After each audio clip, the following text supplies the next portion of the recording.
नमस्कार। Political pitch पर आप सभी लोगों का स्वागत है। हरियाणा में कांग्रेस के अंदर अब ऐसा लगता है कि आगामी विधानसभा चुनाव के मद्देनजर कम से कम दिखाने के लिए ही सही कांग्रेस के तमाम गुट एकजुट होने का प्रयास कर रहे हैं। दरअसल ये एकजुटता जो प्रदर्शित करना है, ये सही मायनों में एकजुटता नहीं है, केवल लोगों को दिखावे के लिए। राज्य में हरियाणा में कांग्रेस दो गुटों में बटा हुआ है, जहां एक तरफ हरियाणा कांग्रेस का पर्याय भूपेंद्र सिंह हुड्डा समझे जाते हैं और केंद्रीय आला कमान भी लगातार हरियाणा में कांग्रेस के लिए फ्री हैंड भूपेंद्र सिंह हुड्डा को देते रहा, जबकि दूसरी तरफ कुमारी शैलजा के नेतृत्व वाली गुट में जहां पहले रणदीप सुरजेवाला और किरण चौधरी भी शामिल थे, लेकिन लोकसभा चुनाव के बाद किरण चौधरी भारतीय जनता पार्टी में आ गए। ऐसे में किरण चौधरी की जगह भारतीय जनता पार्टी से कांग्रेस में गए चौधरी वीरेंद्र सिंह ने ले ली और इसलिए अब ये SRK गुट के बजाय SRB गुट कहलाने लगा। राज्य में इन दिनों रोहतक के सांसद दीपेंद्र सिंह हुड्डा एक यात्रा निकाल रहे हैं, तो अब दूसरी यात्रा अंबाला से सिरसा की सांसद कुमारी शैलजा निकालने वाली। पूर्व मुख्यमंत्री भूपेंद्र सिंह हुड्डा भी 20 अगस्त के बाद पूरे राज्य में रथ यात्रा निकाली। यानी कांग्रेस पार्टी पूरी तरह से चुनावी मूड में दिखाई देती है, लेकिन ये चुनावी मूड संगठन को एकजुट भी नहीं कर पा रहा। जहां दीपेंद्र सिंह हुड्डा सभी 90 विधानसभा सीटों पर पहुंचना चाहते हैं, पार्टी के कार्यकर्ताओं से, आम लोगों से फीडबैक लेकर के कांग्रेस के चुनाव घोषणा पत्र को जारी करने की प्रक्रिया को भी अपना रहे हैं। लोगों से सुझाव मांग रहे हैं कि चुनाव घोषणा पत्र में किनको शामिल किया जाए।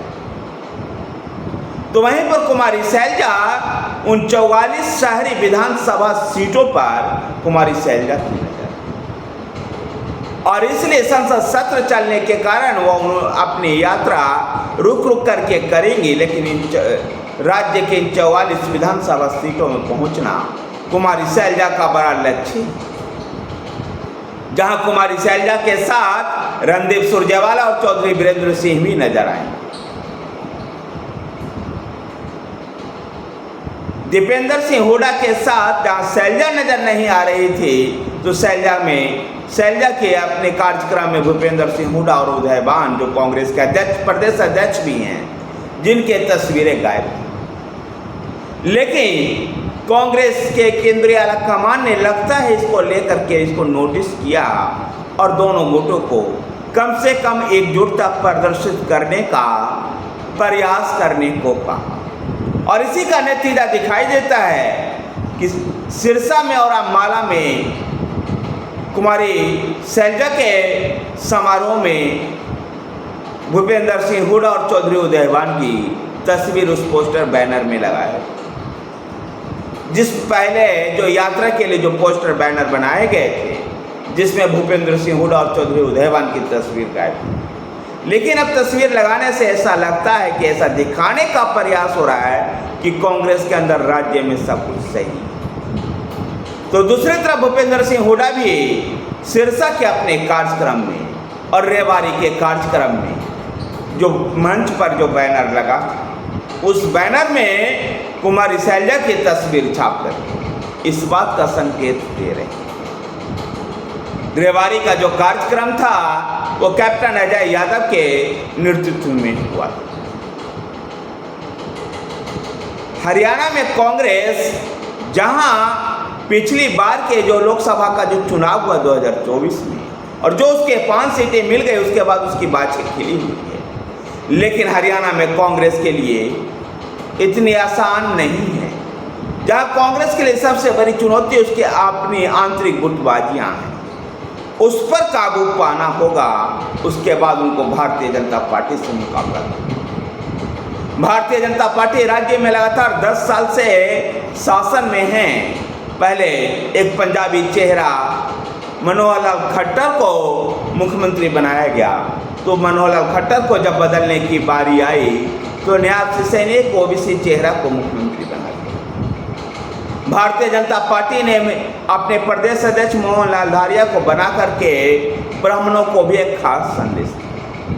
लेकिन भारतीय जनता पार्टी जाटों को लेकर के कुछ खास संदेश देने का प्रयास नहीं कर रही और कह सकते कि राज्य की राजनीति में भारतीय जनता पार्टी एक अलग ही राह पर चल रही है, जहां वो नॉन जाट की पॉलिटिक्स करते हुए नजर आ रहे हैं और जाटों की नाराजगी भी इन्हीं वजहों से है और इसलिए जाट भारतीय जनता पार्टी से नाराज।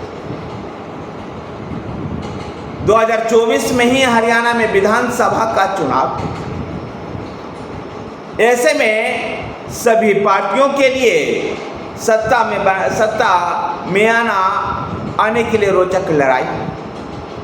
हरियाणा में भारतीय जनता पार्टी और कांग्रेस के बीच में सीधा मुकाबला।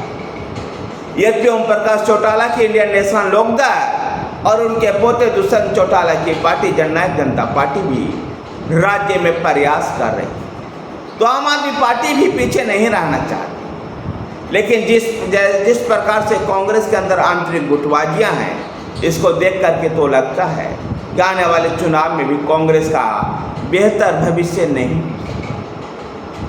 खैर, देखना दिलचस्प होगा कि हरियाणा में विधानसभा चुनाव में जनता अपना मत किसको देती, क्योंकि लोकतंत्र में जनता ही जनार्दन है और उसके ही मत देने से ही ये तय हो पाएगा कि ये तय हो पाएगा कि हरियाणा में किसकी सरकार है।